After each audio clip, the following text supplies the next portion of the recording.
we're back with part 2 of Katrina's interview. Let's jump straight into it where we left off last week. Wow. And another, gem that you said earlier in the interview was learning to say no. I am atrocious at learning to say no, and it's really something I've had to work on.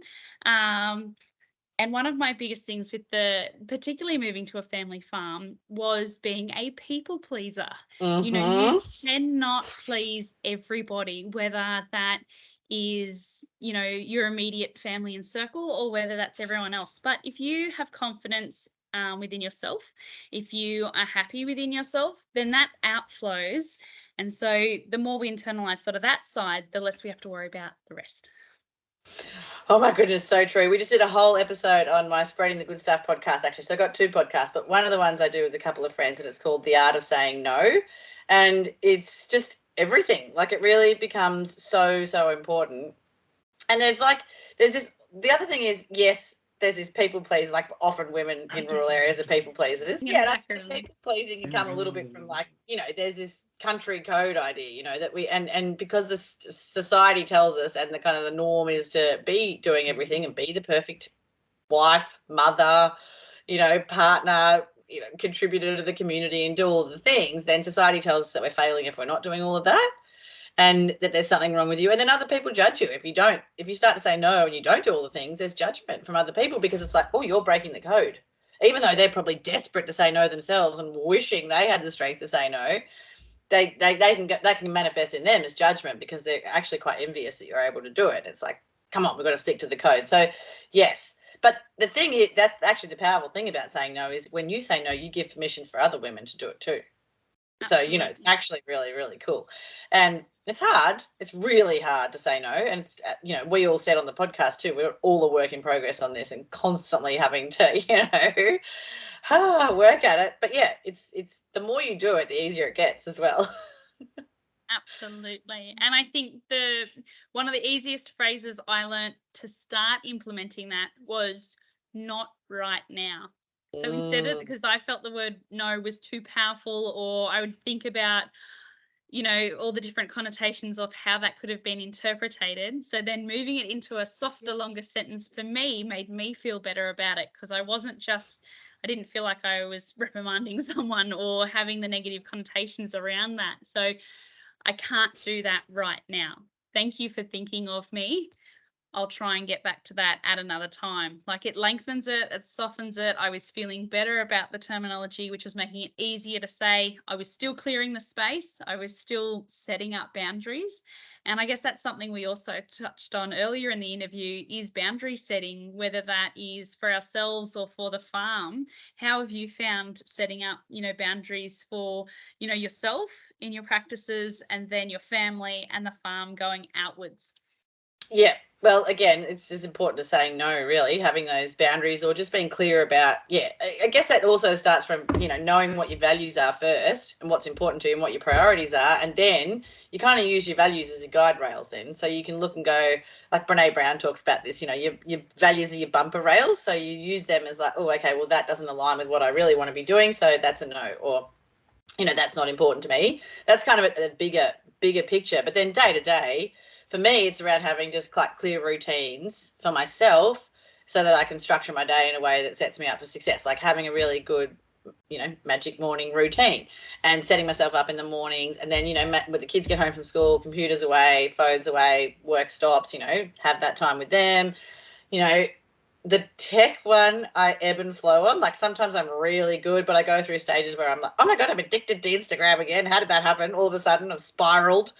Okay, stop. Need to have those boundaries in place. Like, those sort of things are really, really important. And just boundaries around your time, and don't answer the phone after a certain time. Don't text people back. Don't check emails after a certain time. All of those little things that, really help you to show up for what's important for you and to keep your energy up, because, and if you set those standards, then people just fall into place with that. If you're answering emails at 9:00 at night and things like that, then that's what people expect of you. Yeah. And, and this goes for Tim as farmers as well. Farmers have to have boundaries around how much they're outside working, because the work never ends. And Tim always says this, you could work 24 hours a day for the rest of your life and you would never get it all done. No. So you have to prioritize and you have to make choices. And, Tim comes into the assemblies and he's really good at time management. That's what I've noticed about him. I'm not sure whether that comes from having worked in a vet practice previously and that kind of thing, or whether he's a very clear thinker. So he's able to make good decisions and be very clear about that. But I think, there's, again, so for women, there's a country code around all the things that we should do, but there's also a culture for men around you got to be out working as soon as the sun's up till as soon as the sun's down. And if you're not working really, really, really hard, then what are you doing with your life? So there is that culture for men as well, for sure. And again, it's just about prioritizing what's important. Do I want to look back and think, well, I just worked my backside off and I never saw my kids?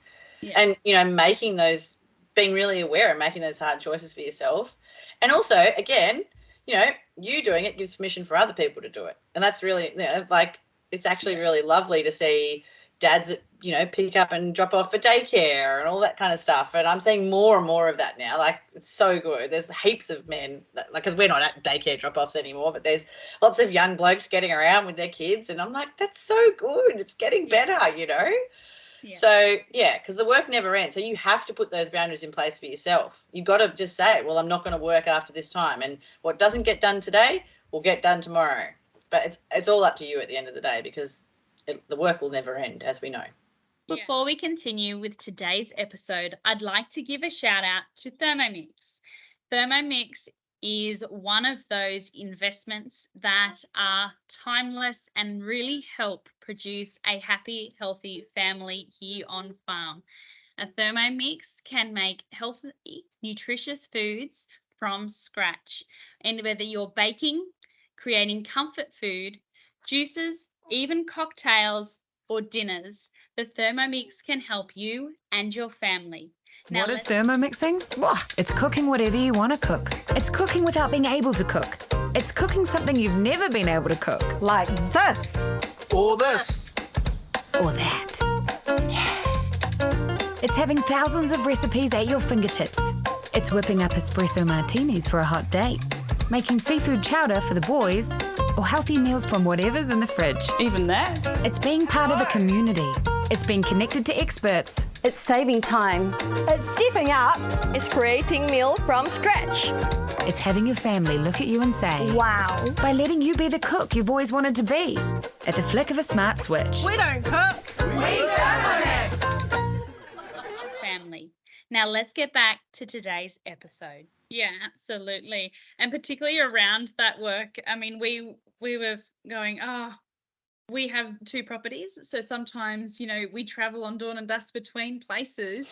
And we were like, we're really struggling, to offload at the other property because, we had to fix a leaking trough before we left one place to go to the other.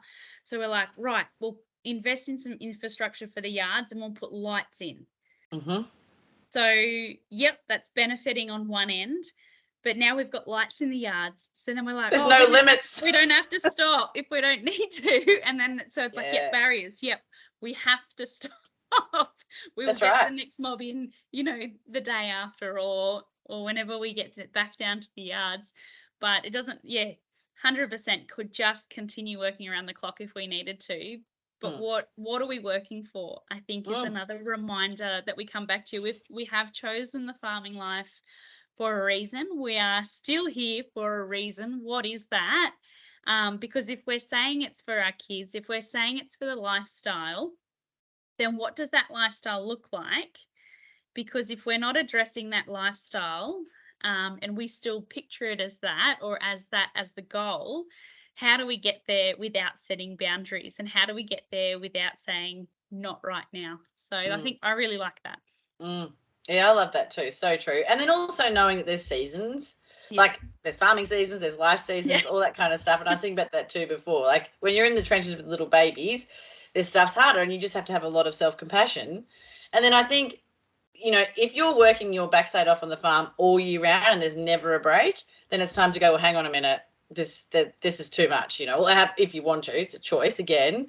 But for us, like we accept and we know and we're really good at communicating around, okay, during harvest, it's just you got to just go, like, but if it's like that all the time, then there's a problem, I think. And that's when you can lead to burnout, because you cannot sustain that level of energy and work and all of that forever. And that's when, you've got to be looking at, okay, what's really going on here? I think it's important, but yeah, it's hard to do for a lot of people. It's really hard. Still acknowledge that. Yeah. Absolutely. And one of the, the key things I talk about with people within my community is, how do you stop? How do you get away? Like, what are the tools in your head? My mic's multi-directional. Thank you for bringing her back. You getting me out? Yeah. Now I've lost my train of thought. How do you stop and how do you get away? Yes. How do you stop what's going on the farm, or what are the tools to make sure the farm keeps going, but you and Tim and the kids can get away? What does that look like, and how do you do it? Okay, so getting really good people in place, and I guess everybody's farm sizes are different and it depends where you're at, but we have been very fortunate, and actually we've made a really conscious effort to employ really good people, and we're so lucky with our staff. And so, because we went on a big trip and left the farm for 6 months, which most people would be like, how on earth could you leave the farm for 6 months? But we planned it for about 5 years beforehand, and we knew we had to get the right people in place so that we could leave it with them. And so we found Steph, who's the most incredible human ever, and she, we set her up to kind of manage it while we were away, and so she was able to do that. So I think having good people around you is really, really important. And just having the farm set up, like I remember as a kid, my dad had the farm set up so he couldn't leave. Like there was, you had to sort of bend over to one side and jump and hop on your leg and touch your nose to shut the gates and, or start the pumps, or it was all set up so it was really, really hard to leave. So set it up so that you can leave. And also, like, it is that thing again around, like, it's a bit your identity. Like, it's not, you don't have to, there's no status and there's no kind of award for actually being the hardest worker at the end of the day. Like, that's not what you get a badge for when you're on your deathbed, It's not going to be what people remember. So really prioritizing that time, because it is very hard for a lot of people to sort of stop. But I think you need to question and get curious as to, well, why is it so hard for me to stop? Like, why can't I take a break? Why can't I leave the farm and go to that next layer? Like, always be getting curious about what it is that makes you think that you need to be working 24/7 and you can't take a break. And what is it that's going on that stops you from doing that? And then, if you can't, then it's like, okay, well, how do I set it up? And so for us, it is just having the right staff in place, setting the farm up with automation and all sorts of things so that we can leave. And then we've just been really conscious that we did not want to end up like our parents, and we wanted to be able to leave the farm. Holidays are really important. We love travel, and Tim's really good at switching off. Like when he's off the farm, he switches off. He's really good at that, which is impressive because I don't know how hard that is. Well, I'm sure it's still hard for him, but he does a really good job of it. So I think that's really, really important as well. But just setting it up so that, because I guess there's a bit of a pride thing, and well, I'm the only one that can do this. Yeah. It's like but in actual fact, like, again, what is that serving you? Like it's not good for you not to be able to leave the farm. And it doesn't mean that you're a failure or you're not great. You're an excellent farmer, you're wonderful, and you can still go away on holidays and spend time with your family and do all those sorts of things. And I think that's, again, about communication too, because I think for both of you, it's like, because that can cause resentment and all sorts of challenges can come up if you're never leaving the farm. Yeah. Really, really important to get away. And it doesn't have to be for that long either. One thing that I love is ask yourself, do you need a break or do you need a holiday? Because also sometimes if you've got kids, like I tell you, one night away with Tim and I by ourselves is worth about 2 weeks holiday with the kids. Yeah, absolutely. It goes back to that saying, a break is as good as, like, a change is as good as a break. Yes, because, like just us getting off the farm together by ourselves and having one night away is like a really good refresh for us. So sometimes you don't need to go away for 3 weeks, because actually that can sometimes cause more stress. So just be really thinking about, is it a break or a holiday that I need, and what is actually going to recharge me? But also, if you're at the point where you're like, oh, I've got to leave the farm and I'm like boom or bust, then, I always think that quite often people are like, I'm just going to go on this retreat and fix everything. I'm just going to go on this holiday and everything will be right. It's really about making day-to-day awesome, so you don't actually need a break from your real life as well, Yeah. So it's that balance, Yeah. Yeah. Balance. So I do want to go a little bit back to when you were saying, your dad had the farm set up so that only he could do certain tasks. So if you are someone who has recently come back to the farm, or if you have married a farmer and, you see those practices on farm, how would you approach being able to change those infrastructure and habits to be able to make that more ebbs and flow for someone who's doing it for the first time? Okay, so this is really hard because this is all about communication, and I would say it's really challenging, like, to be the one who is going to, like, it can be seen as interfering, or there's all sorts of things that can come up there. So what I would say is basically, like, equip yourself with the skills of leadership to have these difficult conversations, like learn about how to approach these things, because again, like, these things are really hard, and there are processes that work, whether it's nonviolent communication, or it's doing Brene Brown work, or it's learning leadership skills, or it's understanding how to have difficult conversations. Like, there's so many tools out there to learn how to approach these things. And again, do the work on yourself, because it's probably going to be, that's the hardest part. Like, there might be a bad reaction, but just know that it's not about you if that happens. So equip yourself with the tools to sort of approach these challenges, and you can be a leader within that business. So I think that's what it's about. It's about, if you can identify and see that there's a problem that needs addressing, if you just let that keep going, then nothing's going to change, and you'll probably end up in resentment, and it'll just keep getting worse. It'll just won't go away. Nothing will change. So it's really about equipping yourself with the skills to broach that challenge. And again, like, that stuff's really hard. It's these day-to-day relationship details that are the really, really hard bits. And I think we underestimate how hard those bits are. So you've just got to give yourself the skills. And it's so not easy. So don't think that it is. And 100%. It's possible. I also think that, when you're coming back to the farm, or when you are moving there for the first time, being able to, like, write down those crunch points when you first move on farm, even if you're not ready to raise your voice about it or ready to make changes, because it may not be the season of life for you. But if you write down those, then they are a reminder that they're not the norm, that they can be benefited. Because I think once you start to, you've been on the farm, whether you're looking at 5, 10, 20, 50 years, all of a sudden something becomes normal, and you don't notice it as something that perhaps needs to be changed, or that can be made more effective and efficient. So even if writing those down will also help, like, we've got a list on our fridge of things that, if I notice down the farm, I might put it on the fridge. It doesn't mean it's a job. We don't treat it like a job list. It just means that there's something, if we need to address it, or it's a rainy day and you've got a spare few minutes, whether that's, farm work, whether that's garden work, whether it's, anything little or small within the family, within the yard, within the farm, like, they write those down because they stand out for a reason, and you can't fix them if it's not being written down or being addressed in some way. And if you're not ready with the tools to be able to do it, or you start trying to make some changes and you do come against some pushback, because there's always pushback when you're in agriculture, particularly when something is done a certain way for so long, guaranteed the first response you're going to get is no. Don't take it personally. And even that takes a long time to develop, not taking something personally, or a response being like, okay, that could potentially be someone projecting onto me how they're feeling, because they've probably noticed the same thing and just haven't got around to it. I think that's such good advice. And always remember that not everybody's going to be doing the work. You can't expect, I don't know, your father-in-law, your mother-in-law, they're probably not going to do the work.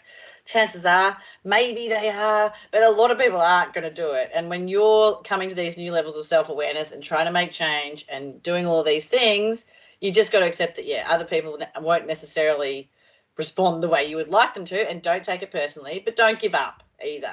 Keep trying, keep learning, learn how to work with the other people, learn the best tools for communication with them, and just keep trying. But I think that's such great advice, is like, notice it now, because you once you've been doing things, it just becomes normal.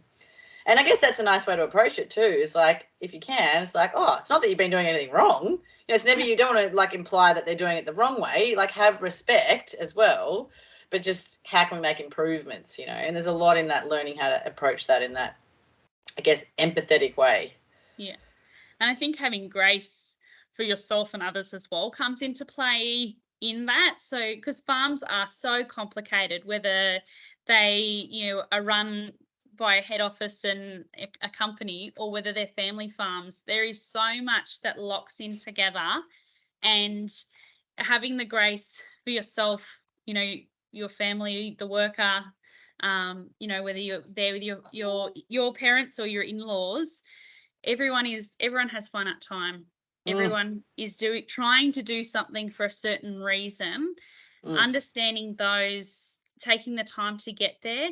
Like, people, I speak to a lot of people who have been on farm for long times, and they're just starting in their late 40s, early 50s to really start making the changes that they wanted to when they were in their 20s and 30s, because now they are only at that point now. So then you're coming in at the 20s and you're highlighting, is there something they're still trying to really work towards, or like the next step of progression. And that's not a bad thing, but the farm may not be ready for it, and that's really hard to adjust to. But time, fair, grace, time, nothing happens immediately. And then understanding who's going to do that work. If you want a job done, who's going to do that work? Are you going to learn the tools to do it? Do you have the time to do it, or is someone else going to have to do it? Do you have the finances to get a third party in, or are you going to just have to, my husband will laugh at this, but are you going to have the patience to wait for someone else to get that job done for you? Because certain jobs and priorities do need to be done first, and that is when you first move back to the farm or to the farm, understanding those priorities don't move. But how do we work around that, and how do we be productive within it is big. Oh, absolutely. And I should also say, like, I speak from experience here, because I did not get this stuff right at the start, I have to say. Like, I did not approach Mum with all of these wonderful empathetic tools, let me tell you. I was not doing it well, and there was a lot of sort of tension, and I certainly learned all this stuff the hard way. I think it's also interesting, it's a different dynamic when you come back to, like, it was my farm, and luckily, bless Tim's heart, he's like the most grounded human, and he doesn't get caught up in any of that like emotional stuff. He can just keep it very like business clear thinking, whereas I was all the baggage of like, oh, my childhood and mum and our relationship and all of that stuff that comes into it. Like, I would let that really get to me so much, and like, oh, she doesn't love me, all of that stuff, you know. Like, I attached so much emotion to those early years of when, you know, in those early stages, and did it all wrong, let me tell you. So I've learned all this the hard way. And the main thing that I've learned is it's all, again, the way I'm showing up to those conversations, the way I'm perceiving it, the way I'm seeing Mum. It all came back to that. And when I changed that internally, it all got so much better, because you can't expect the other people to change. They're probably not going to, you know. You've got to do the work. So yeah, it's all of those dynamics that add to that stuff being so hard. So just got to keep working at it. Yes. Hard, very hard. It's hard, but it definitely can be a thriving, productive environment, and we can still show up for ourselves and for our family within that, and make change within time. Absolutely. And then also know, if you can't, you can't. And sometimes you just can't. And sometimes if the relationship is not going to work, you've got to make some hard decisions, and again, make those tough decisions. And if you don't think you can work together, then you might have to make some hard decisions. Don't feel like you're a failure. Like, that's another thing that we've really tried to do, is not attach our sense of self-worth to how well the farm's going. Yeah. And to be able to know that, okay, if we can't make it work, we're not failures. We can go and do something else. Like, and our identity is not our farm. And that's really hard to do, because we love it here so much, and we love our farm, and we love what we do, and Tim just loves it. And if we can't make it successful and we can't make it work, we'll make the choice to do something else. Like, we're not going to let it ruin us, you know. And I think that's a really, really important thing that people need to be able to do, is to, because sometimes it's just not going to work. People aren't going to change. You will not be able to work together, and you've got to make those tough decisions and decide whether you want to spend the next 20 years fighting, and it's just going to be awful for everybody, debilitating for you.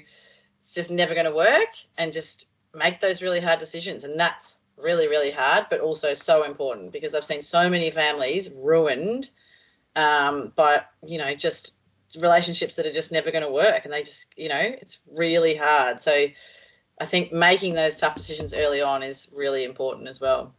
Yeah, absolutely. And even if and a lot of that is sometimes wrapped up in pride as well, particularly if you both want to see, you know, the farm succeed and the farm move. Sometimes you need to get out of your own way and out of, you know, your own pride, and be like, right, well, let's get a third party involved, who's going to keep both of us on track and both of us accountable. That doesn't mean that we're not doing well as a farm. It doesn't mean we're not doing well as a family. And it doesn't have to be, you know, formal support, but someone's got to keep you accountable and on track. And if communication or relationships are breaking down within that, grab someone else, get a third party in, get back on track. You don't have to keep them full time. You can just do your little check-ins, or once everything's good, then everything's good. Keep going with it. And I really loved how you said don't attach, you know, who you are to the farm and its successes, because we are individuals, we are people, and even if you did grow up on the farm, and even if you are linked to it, you know, emotionally and spiritually and everything else, you're still not the farm. You're still a being. Absolutely. That has been crucial for us. And that's, you know, because I saw that's what happened to Dad. His farm was his identity. And, you know, there was so much wrapped up in that for him. And it was a big part of why he ended up being so depressed. And I guess I'm fearful, actually, of that happening to us. And so we're very conscious of it. And I think it's just really important. And that takes daily work and lots of conversations, and to continue to talk about, we will be okay if we can't make this work, because it's tough. Like, making money on a farm is pretty hard. You know, it really is. Like, cash flow is challenging. There's lots of things out of your control, and it's really hard, and you've got to be able to cope with all of that. And if you can't, then you might need to do something else. And don't let it cost you your life or your mental health or your well-being or your family or any of that. Like, it's just not worth it. And I think that's really important. Yeah. Absolutely. Well, we may start to wrap things up, because we've had an incredible chat here and I have enjoyed it so much. But I would like to finish up by saying, Katrina, what would be your absolute main tip, tricks and hacks or advice to someone who is moving to the farm for the first time, or back to a family farm? Okay, so I would say the main thing is get it all out on the table, lay out really clearly how it's all going to work, what the financial situation is, what the situation is for all the siblings, you know, how everybody's going to work together. Just do all of that before you even think about moving back there. Everything has to be fully transparent. You've got to have an understanding of what the debt levels are, what your equity level are, what your borrowing capacity is, who's going to be involved, who's going to be making decisions, and, you know, who's going to be doing all the work, like all of that stuff, really clear up front.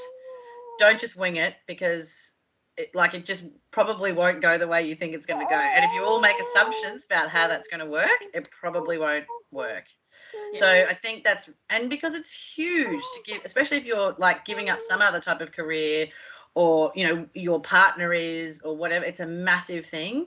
And it's, once you're back there and you're in it and you've given up everything else and you're back there, it's really hard to then do that in retrospect. So, but I think if you can do all that up front, then you can make a really clear decision about whether it really is for you or not too. And you can see how hard it's all going to be, and then make a really conscious decision about whether you can hack all of that and how it's all going to work. And I think that is so important. So, and if we had our chance again, we would definitely do that better. But, you know, yeah. Sorry. Yeah, no, all good. Okay, she's had enough. Okay, well, there you are. That must be our cue. I've got to stop That talking. must She's be like, our- you've talked too much, Katrina. It's time to be quiet. No, I love need that mum. so much. I think we could definitely talk for a lot longer and deep dive into a lot more helpful tips and tricks and hacks and topics that are going to help people moving to the farm. So, you know, who knows, we might even catch up further down the track and deep dive into some other topics. But for now, thank you very much for coming on here, Katrina, for sharing your knowledge, your experience, your history and your story. We have gotten so much out of today's episode. Oh, well, thank you so much for having me. It's been so fun. I love talking about all this stuff, and I think it's so important. And I cannot wait to get you on my podcast so we can continue the conversation over there. It'll be lovely. So thank you so much for having me, Katja. You're welcome. If you have enjoyed today's episode, then please join us as part of the Rural Mum community on Instagram or on Facebook. I'll leave a link below to anything that has been referred to in today's episode, as well as the supportive link, Thermomix. Until next time, thank you for joining us on the farm, and we'll see you then.